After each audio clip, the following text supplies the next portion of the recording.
Question number 6. তলৰ প্ৰতিটো সংখ্যাৰ বাবে আটাইতকৈ সৰু কি সংখ্যাৰে হৰণ কৰিলে সংখ্যাটো এটা পূৰ্ণবৰ্গ সংখ্যা হ'ব সো ভেৰি ইজি আমি প্ৰথমতে কি কৰিব লাগিব মৌলিক উৎপাদক বিশ্লেষণ কৰিব লাগিব হয় না মানে এলসিএম মেথড ইউজ কৰি আমি কি কৰিব লাগিব প্ৰাইম ফেক্টৰাইজেশ্যন মানে সংখ্যাটোক মৌলিক উৎপাদকৰ পূৰণফল হিচাপে লিখিব লাগিব তাৰ পিছত আমি চাব লাগিব প্ৰতিটো মৌলিক উৎপাদকৰ দুটা দুটাকে আমি গ্ৰুপ বনাই চাব লাগিব হয় না সো যেটো সংখ্যা অকলে থাকিব সেই সংখ্যাটো কি কৰিব লাগিব এলিমিনেট মানে ডিভাইড কৰিব লাগিব হয় না সেই সংখ্যাটো নাইকিয়া কৰিব লাগিব সেই সংখ্যা কোনোবা এটা মৌলিক উৎপাদক নাইকিয়া কৰিবলৈ হলে কি কৰিব লাগিব সংখ্যাটো সেই মৌলিক উৎপাদকটোৱে হৰণ কৰিব লাগিব হয় না তো যেতিয়া আমি কি পাম পূৰ্ণবৰ্গ সংখ্যা মানে পূৰ্ণবৰ্গ সংখ্যা হ'বলৈ হলে মৌলিক উৎপাদক বিলাক দুটা দুটাকে থাকিব লাগিব প্ৰতিটো মৌলিক উৎপাদকে দুটা দুটাকে থাকিব লাগিব মানে ডাবল হৈ থাকিব লাগিব হয় না সো প্ৰথমতে আমি মৌলিক উৎপাদক কিটা উলিয়াম তাৰ পিছত আমি ইজিলি কৰিব পাৰিম প্ৰথম মৌলিক উৎপাদক কিটা 4 6 8 লাষ্টত 8 আছে গতিকে এটো 2 এ ডিভাইড যাব 2 2 যা 4 2 3 যা 6 2 4 যা 8 হয় না আকৌ 2 আছে 2 এ যাব 2 1 যা 2 2 1 যা 2 3 পা 2 গলে 1 থাকিলে 1 আৰু 4 মিলি 14 হল 2 7 যা 14 হ্যাঁ এটা 1 on 7 ক 2 এ না যায় লাষ্টত 7 আছে তাছত আমি কি চাম 3 এসাম 3 এ যাব না 7 plus 1 8 8 plus 1 9 সো কিবা এটা অংক কিটা প্লাস কৰি 9 পালো সো 9 ক 3 এ যায় মানে এই গুটে সংখ্যাটোক 3 এ যাব সো 3 এ কৰিলে 3 3 যা 9 11 আবাৰ 9 গলে 2 থাকিলে 2 আৰু 7 মিলি কি হ'ব 27 3 9 যা 27 হয় না আকৌ 3 এ যাব 3 1 যা 3 3 3 যা 9 হয় না এটা 13 তো এটা মৌলিক সংখ্যা আমি ইয়াতে ৰৈ দিব লাগিব আৰু তো মানে বেলেগ সংখ্যা হনে যায় এতিয়া আমি কি কৰিব লাগিব দুটা দুটাকে গ্ৰুপ বনাব লাগিব সো সেম ফ্যাক্টর হ'ব লাগিব দেই ইয়াত 2 2 2 মিলি এটা গ্ৰুপ হ'ব 3 3 মিলি এটা গ্ৰুপ হ'ব এতিয়া আমি কি পালো 13 তো সিঙ্গল পালো মানে 13 ৰ কোনো গ্ৰুপ নাই হয় না কিন্তু আমাৰ কোৱেশ্চনটো কি কি সংখ্যাৰে হৰণ কৰিলে সংখ্যাটো এটা পূৰ্ণবৰ্গ সংখ্যা হ'ব সো এই সংখ্যাটো কেতিয়া কিহে হৰণ কৰিব লাগিব সো 2 টো গ্ৰুপ হৈ আছে ডাবল হৈ আছে 3 ও দুটা আছে হয় না পূৰ্ণবৰ্গ সংখ্যা মানে মৌলিক উৎপাদক বিলাক কি হ'ব দুটা দুটাকে গ্ৰুপ ফৰ্ম কৰি থাকিব লাগিব সো গ্ৰুপত আছে 2 লগত কোনো প্ৰবলেম নাই 3 ও দুটা আছে টেনশন নাই কিন্তু 13 কেটা আছে এটা আছে তাৰমানে এই সংখ্যাটো মৌলিক এই সংখ্যাটোক পূৰ্ণবৰ্গ সংখ্যা হিচাপে প্ৰকাশ কৰিবলৈ হলে আমি 13 টো নাইকিয়া কৰিব লাগিব মানে সংখ্যাটোৰ পৰা 13 টো কাটি দিব লাগিব মানে ইন দা সেন্স আমি সংখ্যাটোক কি কৰিব লাগিব 13 এ হৰণ কৰিব লাগিব হয় না সো নিৰ্ণয় হৰণ কৰিবলগীয়া সংখ্যাটো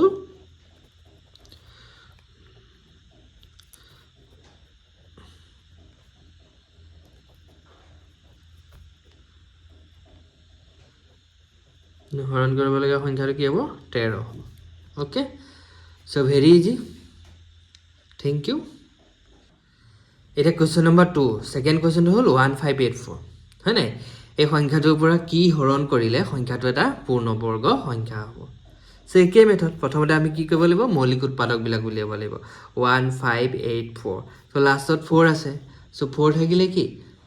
2 এ হৰণ কৰিব পাৰিম 2 7 যা 14 15 over 14 গেলে 1 থাকিলে 1 আৰু 8 মিলি 18 হল 2 9 যা 18 2 2 যা 4 আকৌ লাষ্টত 2 আছে 2 এ হৰণ কৰিব লাগিব 2 3 যা 6 7 over 6 গেলে 1 1 আৰু 9 19 হল 2 9 যা 18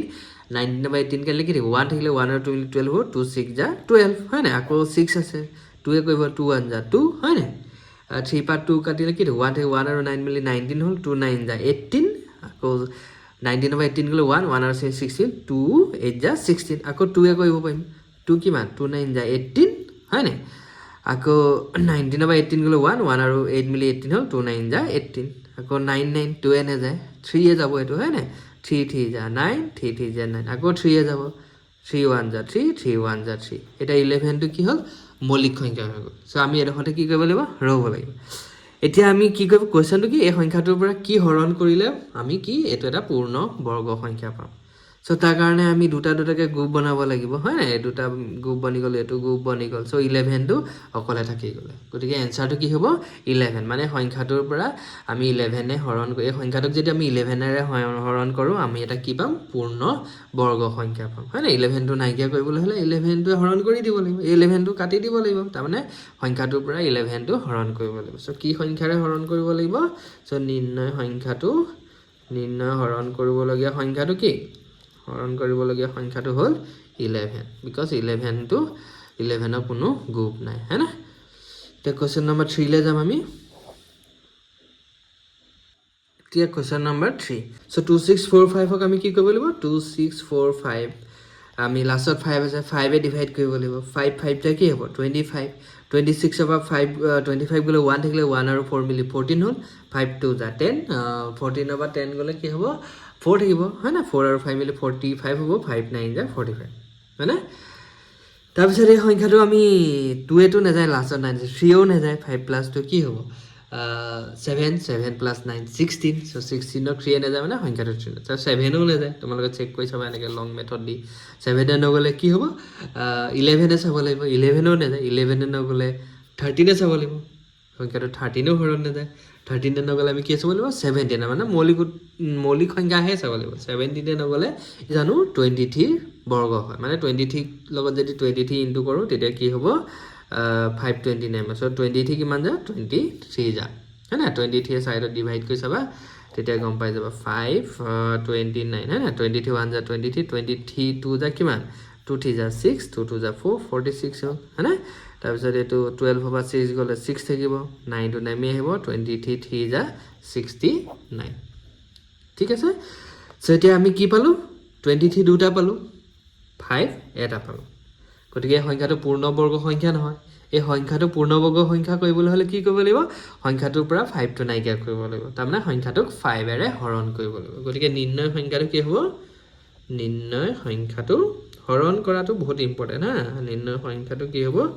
5 মানে সংখ্যাটোৰ পৰা 5 নাইকিয়া কৰিব লাগিব হয় না এতিয়া আমি 4 নম্বৰ কোৱেশ্চনটোলৈ যাম 4 নম্বৰ কোৱেশ্চনটো হ'ল কি 1620 সো এই সংখ্যাটোৰ পৰা কি সংখ্যা হৰণ কৰিলে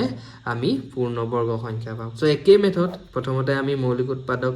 বিশ্লেষণ কৰিব লাগিব হয় না লাষ্টত 0 আছে 2 এ ডিভাইড কৰিব 2 8 যা 16 2 1 যা 2 2 0 যা 0 আকৌ লাষ্টত 0 আছে আকৌ 2 এ কৰিব পাৰিম 2 4 যা 8